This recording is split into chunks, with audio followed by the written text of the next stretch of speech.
Friday the Mark, welcome back. Round number 2 is done and dusted and put away. There was a little bit to come out of the round, so we'll get straight into it. My name's Dan. I'm Chad. And I'm trying to drink water. Yeah, you are. It's really hard. Did you use your nose and cover the little hole? No, if it you just do, kind you of get like no the pressure airflow. built up, the fully open, then it just like burst and it all But there's came a in. tiny little hole on there.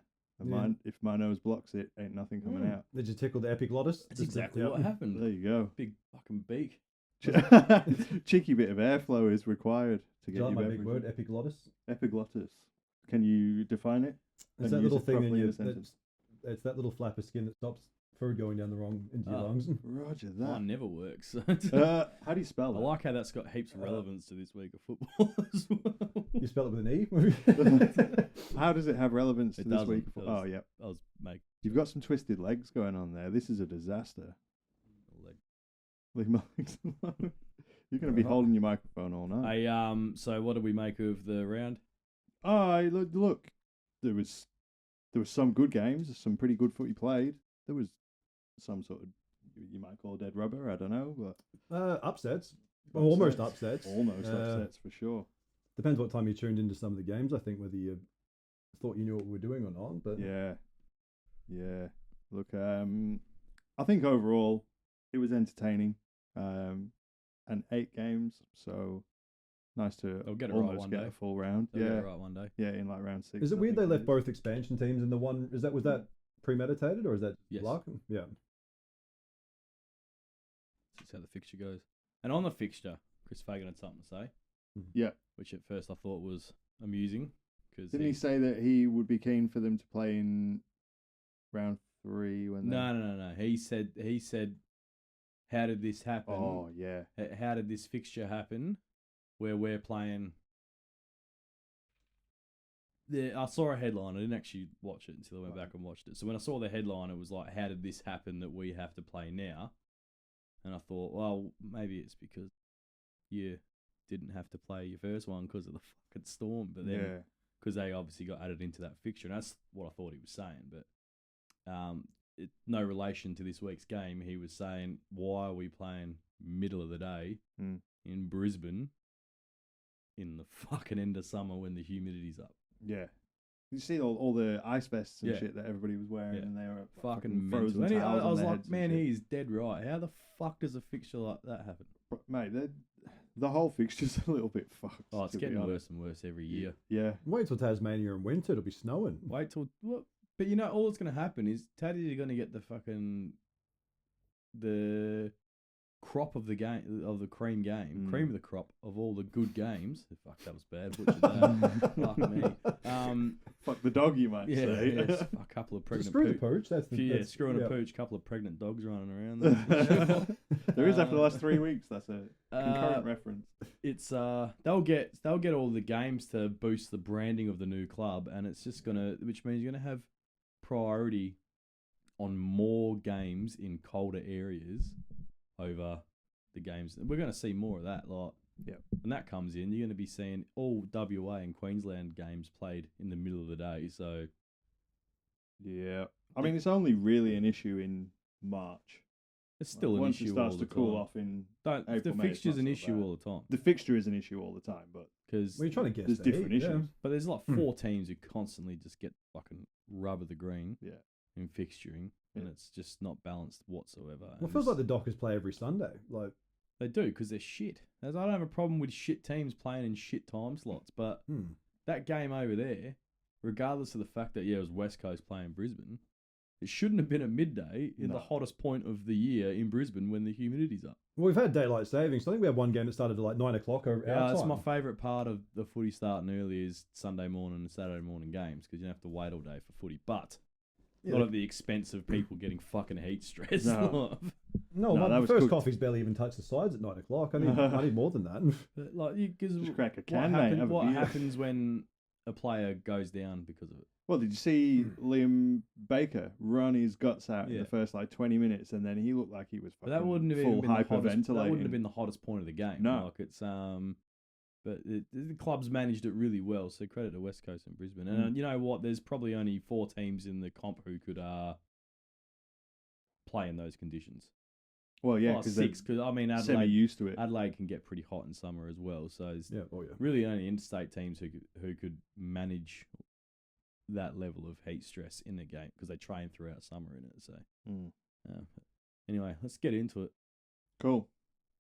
Get into what? What do you got, Chad? We're doing that whole topic thing, yeah?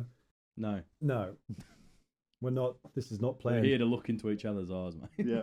Let's gaze at each other lovingly, like you would Jordan Dawson.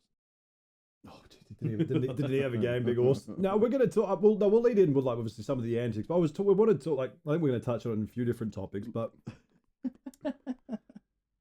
I'll get there. I'll get him out. But I want to talk about the young players. So obviously, we've had not a flare up, but we've had a few on ground incidents. We've had off field issues. Is this what you said you're going to discuss in our prior planning? Yeah, it was. I said this specifically. I said I won't. Oh, you did too. I Actually, won't you go on did. specifics, but I Yeah. wanted to generally. Yes, I don't want to you did highlight say players, that. but You did say that. I'm just going to fact check the chat. No. Yeah, I Is that remember. actually what you It said? is, because you said, are you going to bring this up? And he said no. Oh, yeah. yeah. But no, more generally speaking, where it's like, look, I keep going back to some of the younger players who are inside the league at the moment, and the commentary, especially on the I won't hyper focus on Reid, but clearly that was one of the ones that pulled up on the weekend. Now, again, he's 19, and the expectations of a young male who's 19, to be stoic, to be disciplined, and I think we were having a chat in the car. Even when there's moments when we feel the world's against us, even though it's not, we can act irrationally and behave poorly. But when he's under, like, a player like that is under the microscope and the world literally is against him with the comments, with the media, those flare-ups are going to happen. Yeah. And it's not just him. I mean, you've got so we won't hyper-focus. Like, obviously, Ugo Hagen's going through whatever he's going through at the moment. Again, a man in his early 20s. Yeah. And I can't, we can't generalize. We don't, obviously, all their, whatever they're going through is going to be very different to each other. Yeah. And I can only speak of my own experiences getting through my 20s like a blind man in a china shop. You know, like it's a tumultuous period. I tell you what, for just a male. on that, as a child, I didn't realise China was actual dinnerware, and I used to wonder what a bull was doing in a china shop. Like, you could buy Chinese. In your head, what was a China? Right, okay, you could buy as Chinese a kid, people. and I'm like, what's a China shop like? Do you buy Chinese people, or is it like, is that where you get Chinese and they're just not calling it takeout? Probably, I don't know. That's the beautiful. The things you learn later in life, Yeah. eh? That's And why then someone English is said, hard "Oh, to they got out the understand. nice china," and I'm like, I would have been 10 at the time, and I'm going, Penny drop moment. Like, hang on. So the economy's not bad, but all right. Yeah. So the only one of the only countries God that's damn currently in surplus, inflation. Yeah. Well, but you've touched on Reid, right? And while you're there, I had a discussion on the weekend, right? Because the media's just, it's worse than it was last year. It's gotten absolutely out of fucking control over this trade thing, right? And the more I watch what they're saying and the body language of every media personality and their obsession with this fucking bloke going back to Victoria, it's changed my perspective on him, right? I get the feeling that he's just doing this shit on purpose to get them to shut the fuck up about him, right? Because it's it started from, he's the fucking king, he's the best. Oh, this is probably wrong way for the camera. I'll do it this way. No, that's right. He's the fucking king. He's the best. I guess we'll find out in an it's edit. coming down. No, I did start anyway. Whatever. I'll stop using my fucking arm. He's the best. He's gonna break footy. He's gonna be the highest paid player. No one's ever been as good as Harley-Reid. He's millennial fucking talent. And then the less and less he does and just pisses everyone off, the more that narrative changes to, hey, this guy isn't that good. But then you see new young guns coming through, and that attention turns. What does it though? To someone else. Well, you've seen a couple of young guns play some good games, and they're still. Harley-Reid farted. Yeah, the context has changed. Not once did I hear anyone talk about him going to Victoria this week. Oh, I did. I saw a thing literally this morning that was like he's out as early as end of this year. He'll be asking to break contract. When's the context of that? Like, every panel and everything so far since since this season started. Well, that's the thing. The behavior means he's disinterested, and that's what they're gonna. That's the dialogue around. It's not it. so much as disinterested, because it's going to start being interpreted as, because the public's doing it. Oh, he's not that good. Or why would you want him on your team? Nick Dacos is better. Or like, the context has changed. The conversation is altered, right? And there are some today. The West Coast of. Do they need to be harder on him because are they bubble wrapping him to get him to sign this contract? Yeah. Well, in my discussion I had, I said I don't think the club's got any pressure. They've probably tabled that contract and said, "Do with it what you will." Don't worry about it. You just come back when you're ready. We're not going to discuss it again because, as I actually said, we talked about this. You told me, right? Yeah, these two on the table. Was that you who told me? No, it might have been Mark I was talking to. He said apparently they've got two on the table. He can pick whichever one he prefers. Yeah. Was that Chad Wagner or was that Harley Reid? This is Harley Reid. The Okay. club has two contracts there. He can choose whichever one he wants. But I think they've gone, you've received this now, and we're not going to discuss it. You just worry about playing footy, doing your thing. Yeah. Right? Because he's got so much external pressure. The last thing the club wants to do is put any internal pressure more on him. Yeah. So the idea of them like bubble wrapping him and fluffing him up, getting him to sign this contract, doesn't equate to me because that's extra pressure that he's got on himself. And I honestly think he's just acting out to get them to go, you know what? He's not all that hype up, and then he can focus on his footy because the rest of the world isn't fucking coming down on him. And the grunt's good. The attitude's good. He dropped nearly everyone in Brisbane. I don't give a fuck if he gave away 7 free kicks. I don't care that he only got 15 possessions. He bodied everyone on the field, and with the intensity that they were playing in, they were giving Brisbane a run for their money, and that sort of aggression. Like, Dane Zorko is meant to be Brisbane's toughest bloke, and Harley dropped him 3 times, like it was nothing. And Clay Hall dropped Zorko. You got these young bucks who are just going, fuck you, we got big bodies and we're going to use them. Bloke throwing tissues at him. How come the public's allowed to engage with him like that? And he of course he's going to give him the bird back. Look at every other key figure who's done it. He's the next Dusty. There's plenty of those from Dustin Martin. Some of those. He gave out heaps of them in his career. I would say the best one I've ever seen was Tony Lockett. And I think he was in his 30s, and the cheer squad were giving him grief in the goal square all day, and he's gone for a goal, and he's literally blasted it. You can see the whole cheer squad duck. Yeah, because he's fucking badass move. If you're allowed to engage with these players and give them that stick, right? You can't. The cacophony of noise, they probably can't hear what individuals are saying unless like they're right next to them. But a man running up and throwing tissues at you and telling, like, you can't not see that, especially when it's fucking put on a broadcast for the rest of the world to watch. Yeah, and him to see on repeat. I think you'd probably hear voices from front row yelling loud enough. Yeah, if you're close enough to the boundary. But like where he was when he caught that big old fucking bump off at He looked up and sees old mate throwing tissues. Like, that's what he sees, and then his ears are going to tune into it. So literally like charging towards him down the stairs too, like super aggressive. Don't you have focus on your team who's getting belted by lose the worst team in the comp right now? Like. So my message to Harley is keep running amok, keep pissing everyone off, and they'll leave you alone, and then you can focus on your footy. 100%. You do you, man. Yeah, I reckon him being a aggressive little man beast child, good thing for him. Keep it up. Yep. Keep flipping them off. Keep telling them to fucking do whatever. And do what you want to do. Play the way you want to play. Yeah, and when you're feeling in the mood to have a fucking breakout quarter, like in the Derby this week. Yeah, please. It's all about timing. Yeah. Use your footy to speak for itself after that. Yeah. In the meantime, keep telling them to get fucked. 100%. Couldn't agree more. But it's hard too, because in the era where we've got sponsorships, we've got image, we've got all these things with professionalism. It's hard to act as an individual, but there's nothing wrong. I mean, Ackermanis had it relatively balanced, where he would do, like, say, the handstand, for example, which obviously isn't offensive, unless things have changed in the last 20 years. But it was the fact he was still a great team player, but you could still celebrate them as an individual. And like I said, he's still trying to find his way. But you talk about the sponsorships thing. Like today, he's made a move and he's updated his Instagram profile picture. Fucking so good. So good. And then immediately followed it up with a Puma post Yeah, that's like- gone in his story and posted on the top of his Instagram page. Like, it's marketing. clearly for his them. sponsors couldn't give a shit Or whether he's they're flipping happy the bird or because not. who are they talking about? Well, Simon Cowell said it best. Any publicity is good publicity. Exactly Yeah. right. Mhm. But that publicity is going to die off if he's just keeps doing that stuff because they're going to find something else to talk about. Yeah. What about that North Melbourne player? His balls came out and he got a Bonds sponsorship. No way. No, that was Layla.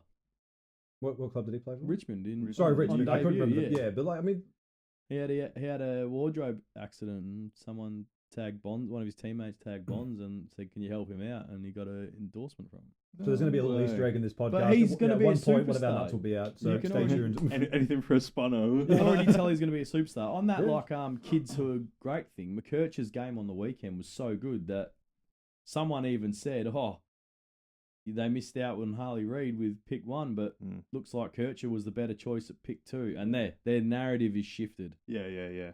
McKercher was the better choice. He's going to be a great footy player. You can't just start. The number doesn't determine if it's the better choice or not, but the narrative swapped then and there in that game, and we'll see more of that. The Roos back it up this week. McKercher has another good game, and they're going to say, "Oh, maybe Harley-Reid wasn't the best player of that draft." Well, Well, if they're time will already tell, sort of yeah. leaning towards that, That's, then it's only it was only when I was engaged in that conversation where the thought kind of came to mind. It's like maybe he just doesn't want him talking about him. What's the fastest way to get him off you? hey, it makes sense. Don't be a superstar. Yeah. We'll put things in the media that they can't necessarily show. That's Yeah. another way of going about it. But no, it's just like even like Ken Corns put up a really stupid comment Fucking this afternoon. flog. Hang on, I can't remember what it was. Just distract until I figure out what we're about. Should I put that? Yep. But I mean, like, look, and even the dialogue within the club, because everyone's assuming that, like I said, they're bubble wrapping Harley or whatnot. Yeah, We don't know what the dialogue is inside the walls. exactly right. You know, and as a leader, like I said, it's not a big deal. You'd probably pull out and say, "Look, not a great look, mate. So next time, just think about what you do." but you've seen that on field interaction when he maybe has gone a bit too far from his leadership team, right? I didn't see any of them stopping him on the weekend because it was probably well warranted because every single person was gunning for him, and he's getting like hammered by the crowd. Look, And it's only natural. Like, you can only put up with so much before eventually you're going to snap back, especially if you're not having impact on the field or you start losing or. so the last point I had on that was what's Dusty's involvement in the public eye? Fuck all. Fuck all. Why do you reckon that is? Because he's got no interest in it after he was fucking blasted all over the media. Going, Well, he knows what they're But like. there's Exactly. the first question. What happened to Tom Boyd? he had very poor mental health for a long time, retired from footy, and is only in the last 2 years showing his head again. But he was superstar talent. Media wouldn't shut the fuck up about him. Man, he was a serious, godlike talent. Look at the body for a key What- forward. Like, Jesus. What happens? What happens if they push him to the point where he just quits footy? It could happen. And It could fucking 100% it could happen. Yeah. Well, is it worth the trade off of your privacy or your life? Or it's just like imagine your obsession with someone going back to their home state drove them to the point where they just don't want to play footy at all. I would And probably, arguably, don't want to come back to To the home Victoria, state 'cause and you're- go even closer because Yeah. that's where you all are. And as soon as he lands back in Victoria, they're going to be all over him, whether he's Oh. playing footy or not.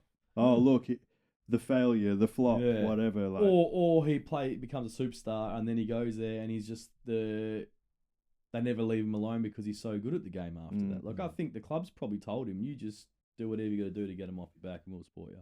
Well, he's become like the Beckham of the AFL, though. Like he's so hot. Like at least when Beckham, he was a lot more established when he got that level of fame. But like to get it before he was even achieved anything. You know, he like, was good though, and I don't even like soccer, and he was But then he was a great marketer as well as on and off the field. He was a genius. But it's just we would want to you like, use the G word, would you? mate, how much money is he worth? Well, true, yeah. And he got the nice spice girl. and I watched him tell his missus in a revealing all interview about how she was middle class, and he busts in the door and says, "Tell the fucking truth." Oh, yeah. What car did your dad drive? Yeah. Oh no, don't fucking lie. Yeah. Tell the fucking truth. Yeah. Right? She talks about getting picked up from school in a Rolls Royce or something. Yeah, but she refused to say the car, and he's like, "Stop fucking around and tell him what car did your dad have? A Rolls Royce. Thank you." He slams the door again. That you can't be that successful and that rich, and That's true. and say that unless you legitimately are that humble and know exactly where you came from. And Well, he came from very nothing. true. exactly, and he legitimately did come from nothing. Like she didn't. No, but I mean, it's just, I guess the overall summary of what we're getting into the moment is like, we don't want young players becoming so overwhelmed that they fall out of love before they even a chance to establish who they are. 100%. Yeah. You know? agree And more. this Jamara thing, because I suppose you were touching on that too. Weren't you? It's he's now the focal point in the footy community at the moment, and it's really unfortunate that it comes off Harley for someone else who's having a hard time. But his behaviour has been appalling. Yeah, well, yeah. He's getting to the point where it's the rebellion stage. Well, obviously he didn't attend the 100th game, or 100th year, sorry, of the Bulldog, and he made sure he posted that he wasn't there. He was at some hotel or something. Can you blame him though? This is when I was hoping we would get to this, or at least I was going to try to. What did they do to him in his first season? They wouldn't play him, would they? Bevo refused to play him, even though he was big enough, fit enough, and skilled enough, because of the Tom Boyd thing. I think probably it might have been directive from above. Let's not lose our next number one pick. Maybe, but that has the same amount of dire consequences as him going in and being a grade star, because now he's got it's probably because of Bevo and that treatment that he's just not interested in the club right now. Yeah. And as you said, he's gone into just got no confidence rebellion in stage. himself. And, he's just not interested in being around him. I would say if Bevo lost his job tomorrow and a new coach came in, he'd probably be walking straight back in the door. Or he'll never play footy again. Who knows? But I mean, it's certainly a worry. Like you say, like you don't want them before they even get a chance to actually show their identity, their skill level, what they could make of themselves. Falling out of love with the game and not wanting to play. They're not necessarily always bad about it though. Like it's the media. Yeah, like because there is a lot of encouragement that comes from it, and depending on the personnel that you are reviewing, like people like Kane Corns and Sam McClure literally Sam McClure needs to shut the fuck up, because he's wrong about everything all the time, and it's your haircut's shit. So, and I've got a shit haircut, so that fucking says a lot, right? It's the fucking constant chase for clickbait. That's what it is. Yeah, but you look at the likes of Nick Dacos. He's had nothing but positive reinforcement from all media. You're a fucking ability, son. From all media, nothing but positive reinforcement. Well, yeah. The reinforcement. The negativity he's faced is from people who are too afraid to admit that he is actually that fucking good. Yeah. But I think it's also the commentary as well. Like he can never do anything wrong, and like when you're a spectator, sometimes that's annoying as you listen to the game. Of course it is, but he doesn't really do anything wrong most of the time. Like he is that good. You got to just accept the fact that he is. Oh, he's a highly talented player. Harry Sheasel, no negativity on him. No, and he keeps quiet and he does his thing. But he found his rhythm early, and we'll be talking about him in 15 years as one of the best we ever saw, because he'll have such a consistent career. Like, yeah, absolutely. He'll be the same as Scott Pendlebury. You know, like just go about your business. Extremely successful career. Nothing to worry about, right? And there's nothing but positive words been said about those two as an example, you know, like, so they're not always that bad. No, and it was Kane Corns called him Harley Plead because he reckons he was playing free kicks. That was the name he coined for him. That's ridiculous. They all play for free kicks. Yeah, literally every person in his team walks around with their hands up. Well, where's my free? Port Adelaide. Well, I want a free. Look, He's that clickbait thing you're talking about. Yeah, absolutely that. Yeah. Yeah, and sometimes very rarely, but when he does, he has very good takes and he is on the money. But a lot of the time, I think he's just been a bully, and that's. Well, I mean, Reed's lasted longer at West Coast than he lasted as a fired person. I mean, let's perspective people. Hey, but there's no point in just saying shit to say like. That's not the worst thing somebody's done. No, absolutely not. Absolutely not. And there's a lot more going on in the world that deserves some attention. Well, even with we're talking about players who were maybe did you see the Simon Goodwin post-game interview? Oh yeah, where he touched on the captain's mental health. Falling apart at the fuck. You said wheels are off the other day. Yeah, they were off after the game, not during the game. Yeah. Well, the wheels are off in Maynard's I driving. Didn't see it. You didn't see it. Nah, Chad was telling me about it before. Did he paraphrase it for you? I'll give you the layman's term. Why was Max Gawn beaten by Tristan Sherry today? Instead of, well, Max is one of the greatest ruckmen that's ever played, but he can't always be perfect. He was off today. And Tristan Sherry was fucking unreal. Yeah, he was off today. It was, Max Gawn's got personal problems, and that's affecting the team. And that's why we lost. That's the paraphrase, layman's. Dumping it all on him On his airing his laundry in a press captain, conference. who's pretty much carried that team Mate. for most of the years he's been playing. Yeah.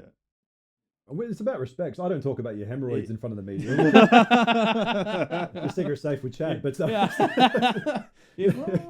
if there was anything that was going to lose goodwill in the playing group, that was it. That's it. Yeah. And we've That's seen fucking Gawn bad, man. we've seen Gawn cover up and and smooth over a lot of poor actions by people in that football. Well, that's club. it, right? Because he does a lot in the way of media and radio and things like that. Very good at just diffusing. Because he's such a likable guy. Yeah.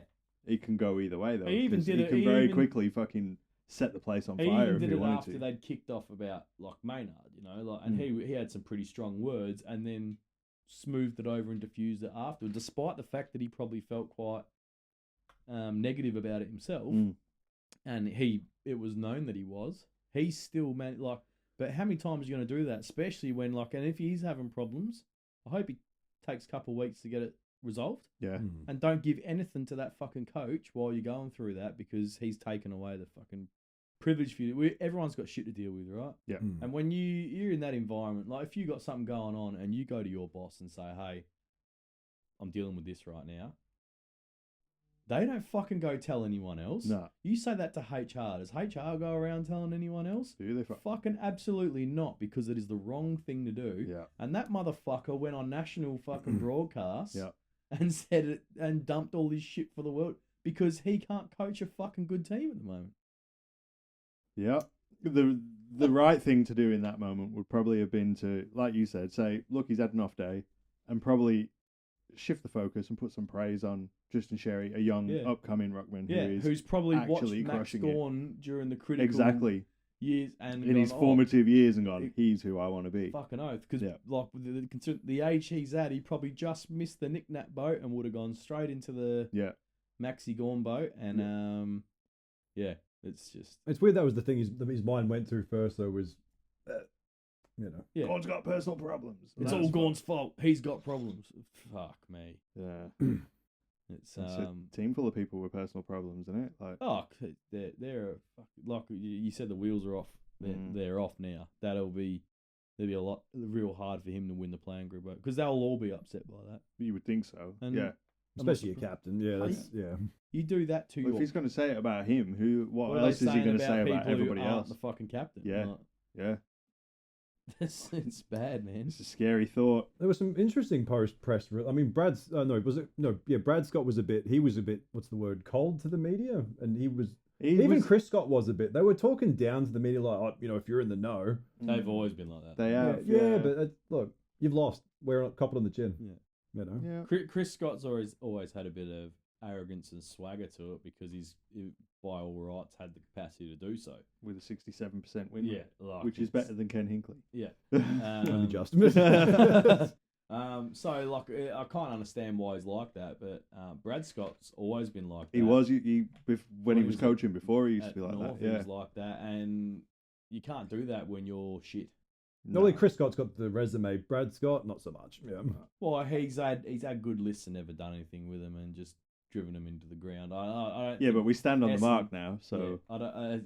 Idiots. Yeah. He's got a legacy. Yeah, that's right. And you can't blame him for Essendon because that is years and years and years of recruitment neglect. And a whole heap of other dramas and issues that Needles occurred around it. Yeah, they've had a bit. A little bit. Yeah. They just got there you go. You want to talk about shit that goes on the field? Fucking hey, there you go. They got COVID in the starter thing. If they just done the needles during COVID, and that would have been nailed it. Oh, dear. Hindsight's horrible. Yeah, it is. But no, you're right. The Mitchell thing, that was probably way more offensive than a finger. Yeah. Way more. Yeah. So, he did a lot of offensive things. And Mitchell was a mature player when he did that, or mature age. So I reckon that's fucking hilarious when he did that. That was funny. Like, Well, I'm surprised more players didn't give it. Obviously, like, can you imagine what would have been said on the field? But Right. the visuals, not But as what much. are they? Yeah. I feel the players were given what they took what they were told to take. Right. At the end of the day, they're not really at fault. But he can't walk up to the fucking coach's box and go do that. So the next best thing is throw it down on the field. You know. Yeah. Well, it was such a bizarre thing where it's like if the doctor, you're right with the side thing. If a doctor says that this is legal and this is you're fine to take this, I mean, I wouldn't question it. Why would you?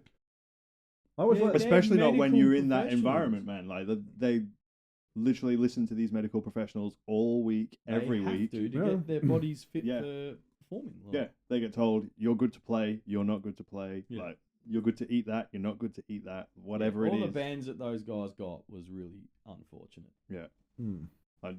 it really was, and it's impacted on a way bigger scale for that football club and for a whole bunch of those people that were playing at the time as well. You think about Dyson Heppel potentially robbed of a whole heap of success and like a very skilled player, and potentially robbed of a whole heap of shit. But by same with all getting the- a lot yeah. dumped on him all at once. Yeah. But all those young players, well, we had a bit of a thing with the young players. But imagine, like, you're 18, 19, you go through that and you get banned for a year.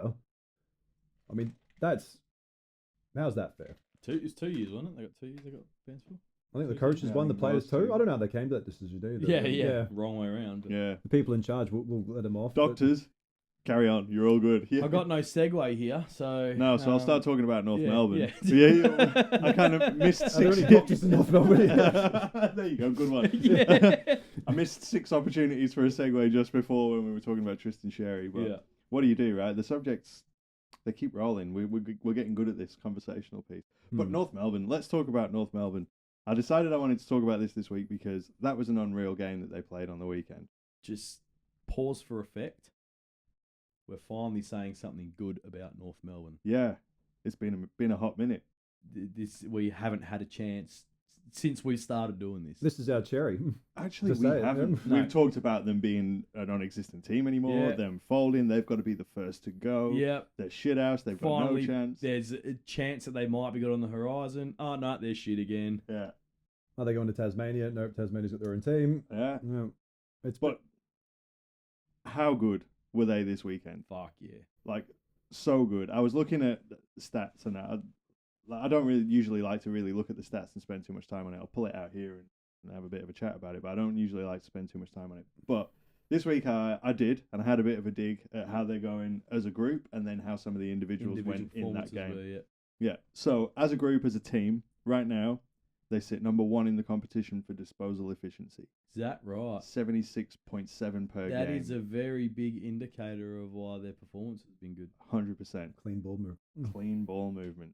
They sit 5th in the comp for marks.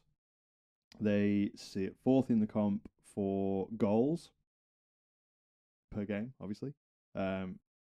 They sit 3rd in the comp for goal efficiency. Wild stats, considering where they were at Yeah. last So year. And they've played 2 games, right? Yeah. So those numbers, there's not enough data no, to it's be. not a But huge what I- amount, what but it's we a strong should start. definitely review that at their bye and see where they're sitting again, right? We don't know where they're going to be. That's at, next right? week. Yeah. Right, cool. Yeah.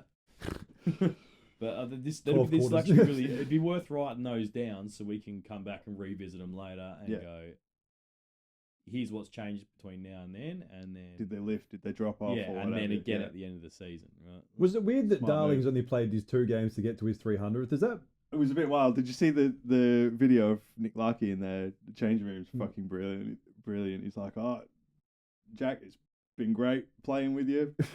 All one game. that pre-season wild? Yeah. I think- as they're celebrating 300. I for think him. North handled that spectacularly. Yeah, man. Did you see that Gaffey Yeah, they giving the old shoulder yeah, off as they- well with yeah, Luke Parker? They let Gaff carry him off. Scotty Lysett was there. Scotty in the Lysett room. was there. All Jack's mates were all brought over for it. Yeah. I think the kudos to them. They really made it. They something celebrated special. him. They Yeah. treated him like a man who's played 300 games, and not a man who's playing his second game for him. Like Yeah, someone yeah. who's played 300 games for them. Mm-hmm. Well, again, his Um, resume is highly impressive. Yeah. And if there's any way you're going to keep him for another year after what, instead of just having him to kind of get this next thing going, it's behaviour like that.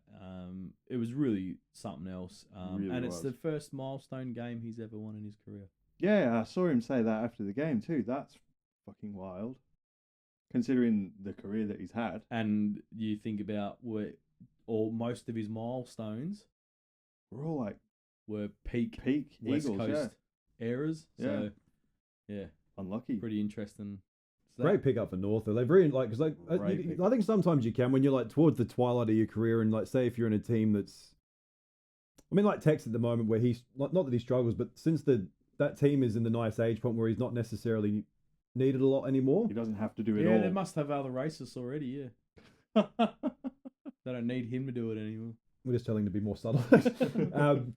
But I mean, then you go to a team with North where like his leadership and his experience really has It impact. would have been the same thing. If you looked at, you could take a handful of players out of the competition, like they did it with Parker and Darling, right? I wouldn't put Caleb Daniel. Well, he's a bit young. He's not been playing as long as them. He's still a bit. A lot of games. I know he does, but like he doesn't. He's not a veteran player like Parker and Darling are, right? Like he's a premiership player. What is 100 something games? Yeah, there's case in I know he's short, but he's old. Parker Darling's just hit 300, and Parker's not far off 300. It's not the same. I'd say Caleb Daniels played 200 max. That's probably about 200. Yeah. Right? It's not the same tier of experience, right? Yeah. But they could have done it with Travis Spoke, right? Would be a prime candidate for the same 193. Yes, for the same result. Travis Spoke, right? Would if they brought Scott Pendlebury in. Yeah. You got these guys who are still side bottom who are at that point in their career where it's like we still got footy to offer, but maybe most of our skill set is now in the way we can direct others. Yeah, and we've moved past where we can be massive impact on our team. There'd be 6-7 players, Callum Ward. Like 6-7 players in the comp on top of Parker and Darling, who the North could have tried to recruit for that. Yeah. And I think they picked the best two they could have done it. Yeah. I agree. And when you look at what it's doing, we spoke about this during the week, what it's doing for the other younger players around him, the confidence that they've all got to just do their thing. There were no passengers in that team at all. Darling didn't do much, but he took 2 defenders the whole time. Yeah. Right? Yeah. But you couldn't call him a passenger. He still touched the ball 14 times. No, what I'm saying, I'm not two saying goals he had a couple of was hit a passenger, but he didn't do like Darling last year. West Coast was getting 3-4 goals and 20 plus touches. Yeah, right? He's working way harder than he needed to. Doesn't need to do that at North. No. He's just got to take 2 defenders and get a couple of cheeky ones. And let Larky and Zerha do what thing. they need to do, and it's paying off dividends. Parker's probably not doing nearly as much he used to do at Sydney, but he has mass on-field leadership, and he'd be a contributor to what that elite disposal efficiency is, because he's going to use the ball perfectly every time he touches it, rather than absolutely. And that's all. Probably all Clarko needs them to do.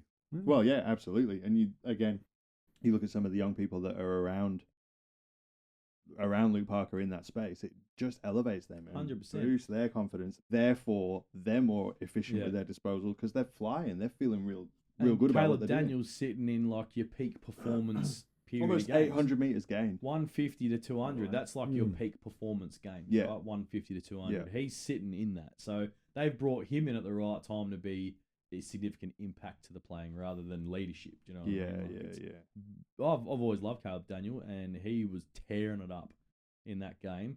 Best on ground, man. He was so fucking good. It's also a money saver because he can sit in economy because he doesn't need the leg room.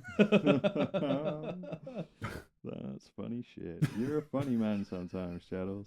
There was a high joke somewhere. I was trying to find it, but yeah, I just really wanted to sort of give them their minute, right? Because, like you said, we've talked some shit about them over time, but that was an unreal performance by them. They fully deserved that win and to absolutely smoke. So, well, Clarko celebrated with a bit of a nipple twist, so that was we all celebrate in different ways. It's but that's a good culture indicator, though. You get the lads, the boys. Clarko's getting around doing that. Mr.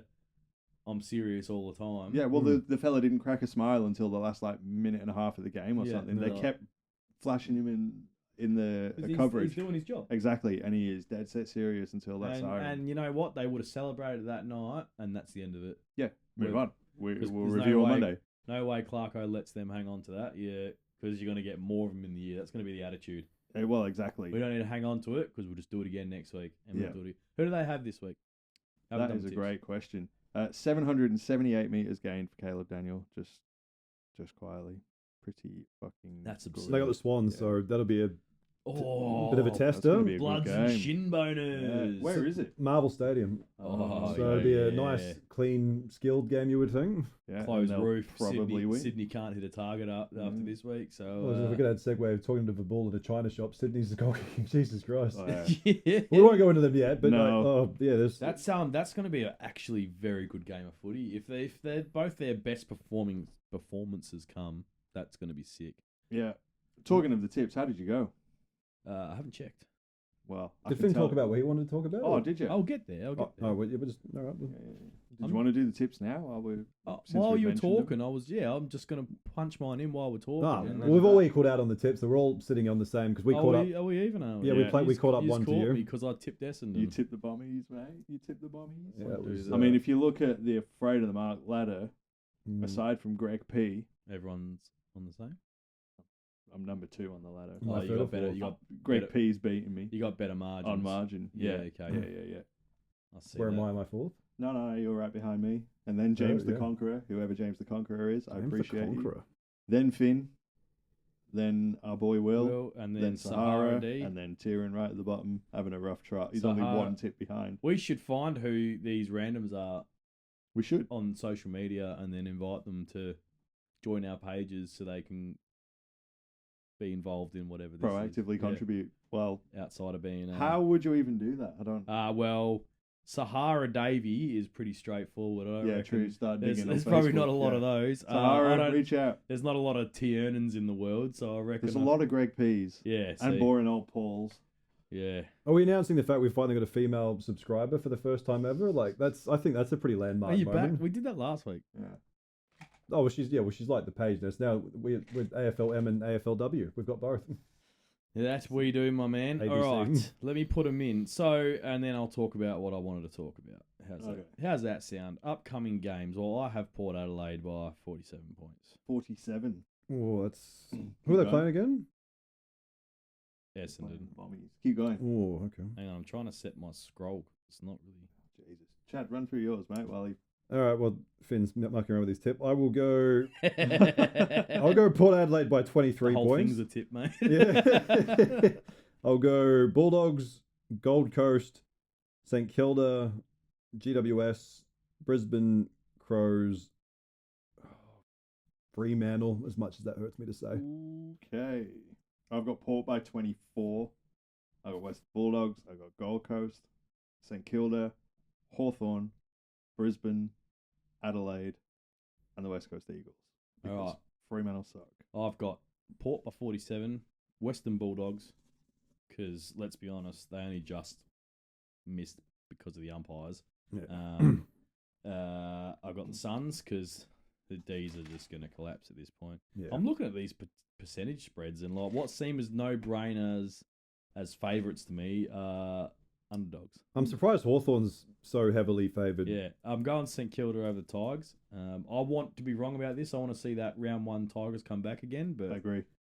Saints were pretty good on the weekend, so if they bring that again, then That was systematic. Fucking hell, we've yeah. talked good about North Melbourne, Well, they're and on- you said they're Saints only- were pretty good. they're only going to get one good game this year. So There you go. I'll Maybe give they've had them it. that. And I did say that this game was going to be Richmond's 1 win for the season as well. So I did think when I logged into the West Coast and the St Kilda game, I thought those Muppets over in Switzerland and mucking around with that hydrogen collider again. So I'm like, we just entered another parallel universe. Yeah. Mandela effect. I've gone to Giants Okay. because they're coming off. This is a hard one to tip, but they've had a break, and they look just as good, if not better, than Hawthorn leading up to that break. So Are Hogan and Stringer coming in now? don't know. I don't know. Hopefully Stringer doesn't come in. And I hope he really doesn't come in teenagers as well. That's it. Always make sure, look at IDs first, people. Joke. I can't make those jokes. He didn't do anything. You wrong. can make that. He didn't do anything wrong. They're wrong accusations. I don't know. Incorrect. Incorrect. It's damaging to someone's character to do that. They have a legal term for that, don't they? Yeah, defamation. That's the one. Yeah. It's like defecation. You're technically shitting on Because someone. you shot That's- shit. That might be why they're so close together. Maybe it could be. You can clip that. Clip it right out. Yeah. Brizzy, Straight in the obviously. archives. Brizzy, back-to-back games in the Gabba. I wonder why that is, but hey. Is it going to be hot? Oh, it's 4:40, so at least it'll be cooler in the Oh, hour. imagine if that was at lunchtime again. That would have been fucking funny. All hell would break loose. Funny. Crom, no brainer. Only because it's in Adelaide. I think it would probably be. Oh, you just said it was at Marvel. Is it Marvel? Yeah. No, it's at Adelaide Oval. Adelaide, You were talking about. No, I was talking about the same. You said Western Sydney. Bulldogs. They're not playing Sydney. Yeah, you're an idiot. What are you talking about? They're playing Adelaide. North Melbourne. They're playing Adelaide. Oh, I must have gone. I must have gone the next Which is round. going to be even better of a game because Yeah. you've got two extremely potent firepower sides apparently. So I still think Adelaide are going to win. so do I. It's Adelaide Oval. If it was over in Melbourne, At Marvel, like if it maybe, was in Tassie, for example, like I would be questioning it. Adelaide Oval, they're going to be tough to beat there, unfortunately for North. And then I've gone West Coast because if those two teams bring their best performance that we've currently seen so far this year, Eagles are the better side. So I agree. That's why I went for it'd be them really too. good if the Loosh was back as well because I don't think it will be. no, but it would be good because there's 4 goals that they didn't have against Brisbane. So At least the Waffle team, the Peel are going full strength with Fife and Will Brodie. yeah, so that's yeah, good. yeah. Yeah. And let's not talk about Will Brodie. That's the end of the world. This is actually a really good segue with that being the last game of the round. The Western Derby is the state of WA football. Something I want to discuss. Go for it. Has too much talent left the state, Yes. Yeah. and it's obviously a lot harder to bring talent in. Yeah. And not to say that both clubs Especially have, when the media bully the shit out Yeah, of them yeah. until they probably don't want to be here not anymore. that- both clubs have actually a very good record of retaining players. Yeah. But I think there's been a lot of talk about WA3, right? Because the population's expanding rapidly and it's a very strong football state. And to be honest, we are 2 million people less than Victoria now, so it is expanding. It is expanding extremely rapidly, largest growth in Australia.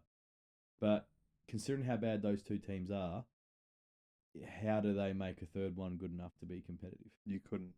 without? You actually couldn't. Not without pillaging the rest of the competition. And well, the way I see it, right, is the only way they could achieve it, and this might be a problem with Tasmania, I think, as well, is that it's all well and good that they can take whoever they want at the start, but they can't retain people. You can't retain people like you used to. Like they can just fucking leave if they want, right? Yeah. Well, we've spoken about that a few times. It's right. Contracts mean It's gotten fucking really nothing. bad now. So unless the AFL said no, you can't leave unless the club says you're allowed to leave. I think we're going to see a lot of issues moving forward with playing lists at teams specifically. Now WA will recover because Freo's problem is they don't have a coach, so they got a guy who thinks he's a coach, and that's about it. So because they've got a very good list.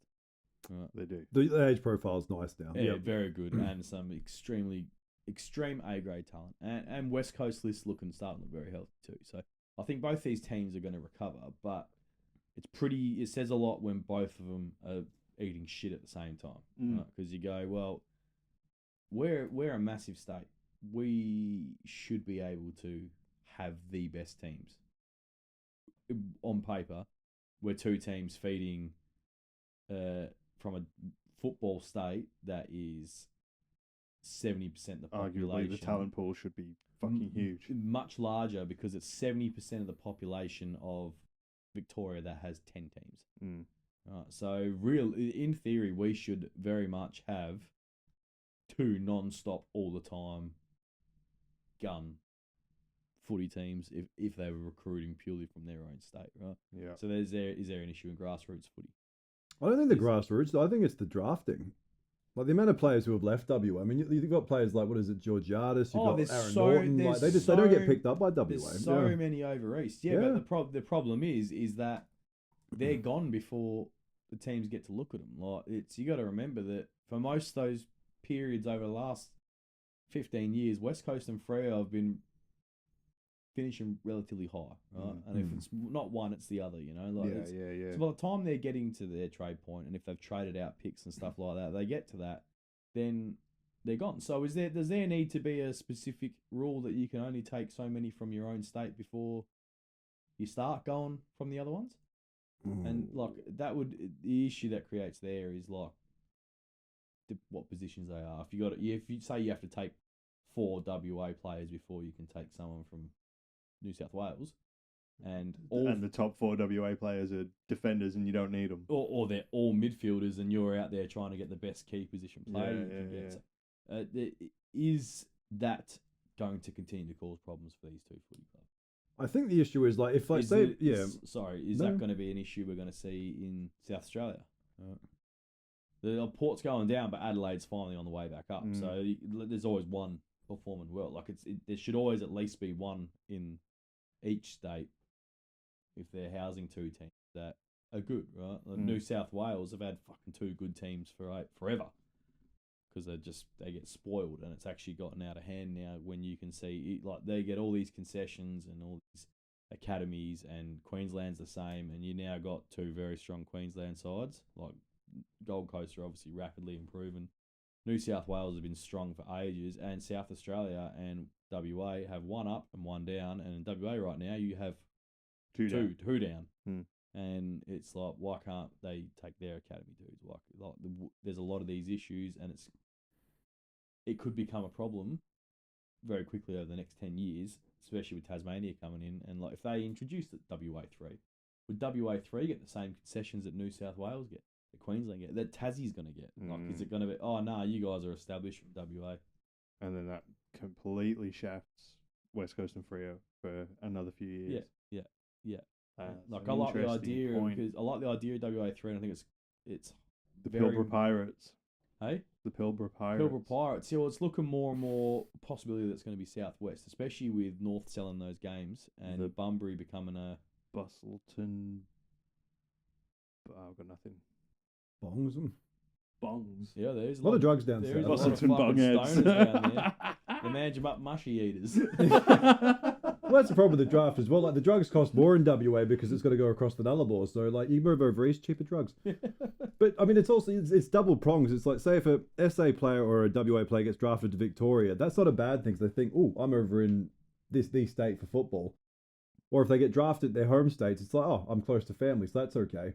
Whereas the reversal doesn't seem to be the same, where it's like if a Victorian player gets drafted all the way over to WA or SA, they feel like they get that pull of 1, it's family, and 2, it's the state of football. So it's it's the double pronged. I mean, you look at some of the players that West Coast, Fremantle, Port Adelaide, and Adelaide have lost over the last 10 years. I mean, like, especially the Crows, the players we've leaked, good heavens, like Dangerfield, Tippett, when Tippett was half decent. I mean, Danger he did a good stint at Adelaide before he went. He did. And he refused to go any earlier than that because as he openly suggested, he's like, I know, I owe this club to give him everything I can. And it's like, I'll never take that away from him. He hit Dangerfield back to Victoria, and he fucking stayed there for ages. I mean, they were fucking going. It was 25, 26 by the time he left. Yeah, but I so mean, like that's he did 8 years there. Like that's 2 contracts. Yeah, that it would have been. But you look at Buddy, because Buddy's a WA boy, and he didn't get drafted because everyone was worried about his shoulders, even though he's an elite talent. So you got to think. I mean, like, well, what do you weigh up more? And he was the generational player. What year did Bud go? Same year as Ruffy. Would have been 05 or 6. 05, 06. West Coast wouldn't have had a chance to draft him. Well, same with Freo. They were around the 4th, 5th mark, I think, or 5 or 6. They were sitting good there. So he would have. They probably wanted him. And he would have been gone before they got a chance. Yeah. Like it's. But he never felt the pull to come home either. He went all the way over to Sydney after that. Because that's where his girlfriend was from. Sydney? Yeah, that's why he went there, because that was good for her. I don't think she might not be from there, I'm just assuming. But she was into modelling and doing all of that. And Sydney was a better place for her career as well. And it's, as any good husband does, he supports his wife and what she needed. And that's why they went there. And because he was the fucking $1 million man. Yeah. Yeah. Well, no, it's the same with, like, say, with you've got as soon as we get past the Victorian border, we go to SA and WA. Like we end up paying a GST on the players. Then like, if I'm going to come across, then I want more money. Yeah. And I'm like, yeah, but WA is still a very football. That is a footy state. Same with South Australia, quite heavily football. Yeah. It's not like your Queenslands or your Sydney's where it's not. There's a reason why the state of origin states are Victoria and WA. It's very much fucking if they do stay at Origin, that's what it's going to be. It's not going to be anything else. It's going to be Victoria and WA. But I never feel we get a father and son rule. I can't remember the last father and son player. I mean, there's been a couple of the Crows. It just comes around to who's had. Like, look at Josh Kennedy. He's not going to have a father and son. He had 3 daughters. Yeah. You know, like it's a lot of people's kids didn't want to play. Like, is that the parents' fault? Should we blame them for the? Oh, if kids aren't into it, you know, like it's I'll force that shit. You can't. Yeah, but I want premierships. you know. Actually, speaking of that, what's really annoying was like when the WA clubs have been proactive in trying to bring West Australians back, and they're not getting the, I suppose the opposition clubs aren't coming to the table with it. Like I look at Devon Robinson, right? West Coast were like, well, he's not got any games really. It's only this season he's gotten them. Restricted free agent, here's an offer. And Brisbane said, nah, we're keeping you. Matched it. He wanted to come back to WA. They said, nah, not happening. Matched it, and he hasn't played a game since. Yeah, that's pretty fucked. Like this, and they went on to win a premiership. It's like, it's all well and good that you want him as depth, but like, maybe you should just do what's right for the person rather than what. Well, yeah, the clubs have to take care of their own interests too. Like, of course they do, but it's not. Yeah. If he was like starting 22 every single week, then fucking oath, you retain your player and you hold them to their contract. Yeah, but he's out of contract. You hadn't put one on the table. West Coast did because let's try and bring a good WA boy home. He's a hard tackler. Probably go real well with Elliot Yeo. His uncle's a West Coast legend. Let's bring him in. And they go, nah, we got a contract for you now. Decided to match that one. Pretty shit. But then they don't play him in any more games. It's like, it's not really impacting you that he left. Like, you could have got some draft points. Yeah. You get something out of it, you know. Like, it's not, and there's got to be a bit of that in it, you know. Like, North let fucking Horn Francis go. They didn't really let him go. He was hell bent on leaving. Yeah, I know, but they let it happen. They let it happen, you know. Like, at the end of the day, that's because he could have stayed there. If he was playing good footy at North now, they'd be fucking. Well, same with Rankin and Lukosius. They drafted to the expansion teams, and eventually they found their way back to SA as well. That's right. So, and those teams let them go. So a lot of the time, it's just like it's easier just to let them go back to the draft, do it. You know, like it's and it happens, but I don't like it when that doesn't happen when it should. Like Geelong with fucking Tim Kelly. Playing hardball, and they just like that man. He has special needs children. Like it's not. It's kind of it's outside of the game at that point. It's more than just footy, you know. Like you got human level. He's like he's not being he's not taking advantage of you and ignoring the opportunity you've given him. He's playing his guts out. It's a legit reason. Yeah. It's like it's not asking for it's some not help. That, oh, hey, I don't not want to be here. I just really got to get home to where we have a larger support network because we have special needs children. And that's like if a player approaches you in that scenario, it should be like, yeah, we'll get you home as easy as possible. Yeah. Instead, they fleece the club who promised, yeah, we'll get you and your special needs children here. Like, and that kind of just shows the integrity of those heads of football departments, those two footy clubs. Yeah. Because this one said, nah, fuck you. And this one said, well, we gave you our word to help your family out. So do whatever it takes to do it. Yeah. Whereas it should have been, yeah, you can have the kitchen sink. We'll give you something decent, but it's not gonna fuck our team for the next 2 years, and you'll provide the opportunity for him to be able to get home for his special needs children. Right? Yeah. And instead, it's and I think that's where you kind of need to. There has to be like they got to help each other to get these players to and from. Right? Well, yeah, for the good of the competition, the greater good, so to speak. Yeah. I think you raise a really good point, and a lot of talent has left when you do start to think about it. A lot. And some players leave to go to different states because it's better for their family for whatever they want to do. It's better for their game because that's what they want to do. I'm sure everyone would have loved Bud back in WA, but going to Sydney was better for his family, so that's what he did. Right? It's also like teams that haven't fully bottomed out before. I mean, like, I think even like the Crows statistics, I think like Rochelle and Fogarty were the two first top 10, and Curtin were the first top 10 picks we had in like almost a decade. So you get stuck in the middle, like, and St Kilda's probably had this a little bit where it's you hover around maybe 10th to 14th, and you get stuck in mediocrity sometimes. Yeah. But then again, Essendon have bottomed out completely, and they haven't drafted well either. So they've always bottomed. And Saints have bottomed out just as much. Saints have bottomed out more than most people.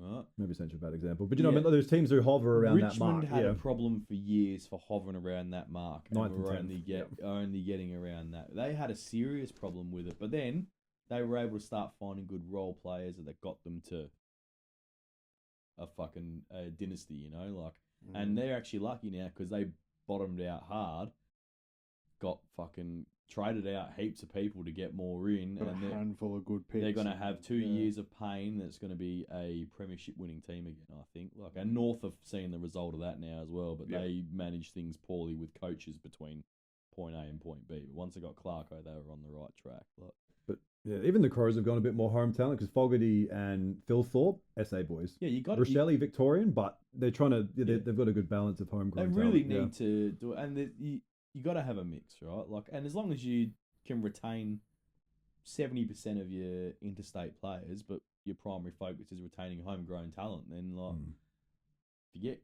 homegrown talent that's good, you're going to be fine. But I think there's a big problem showing up in WA. I hope I'm wrong. I hope both clubs are on the turnaround, but it's going to really hurt football prospects in the future in this state if the two teams, especially the powerhouse one, cannot get back up off the bottom.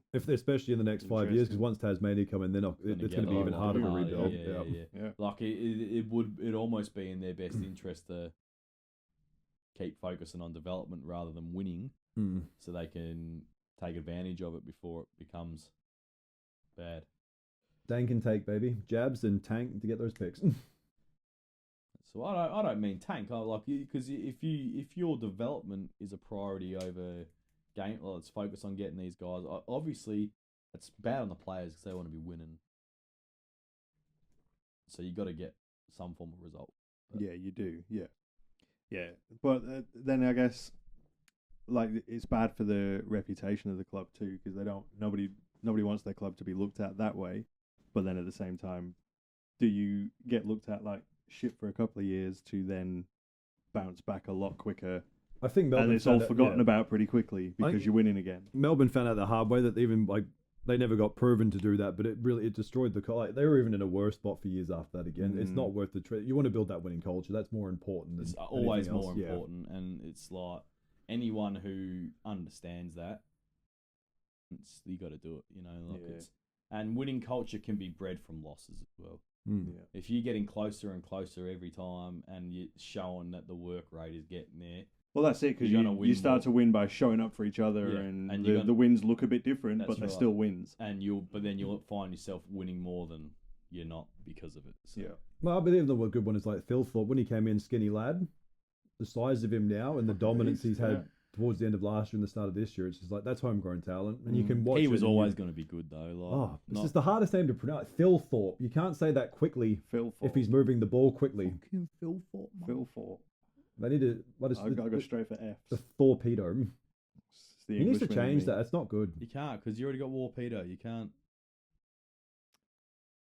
Good one. Yeah, I'm trying to think of what's the TH word. Yes.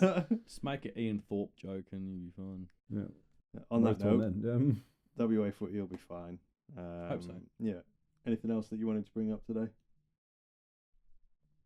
That's about it. We've spoken about a lot. That was a lot. Yeah. That was a lot. Yeah. I was waiting for him to make a joke about bringing something up, and then penis-related humour. It's usually what comes out of his mouth. It is, yeah. That's on our OnlyFans account.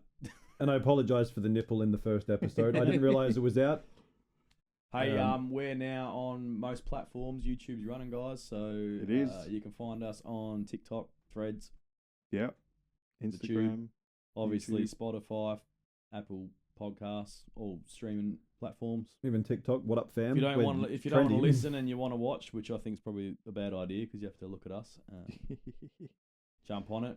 But it would be good if some Like, people share, watch, follow. you know. Like, share, follow. Do all of that. They're the keywords, aren't they? I reckon, yeah. That's what all the kids are saying. Is it like us if you don't like Sam McClure? Oh shit, it's going off already. It's like honk if you want cookies. Yeah. Yeah. And now that we've experimented with green screening, so Chad's gonna be doing a lot of those. Hey, Love if he green. can think of what to say. As if he can't I think know, of right? fucking saying something. I know. Think about what to say without getting taken down. Yeah. All right, afraid of the mark, and we'll see you next week. Thanks for coming. Nice one. Signing off.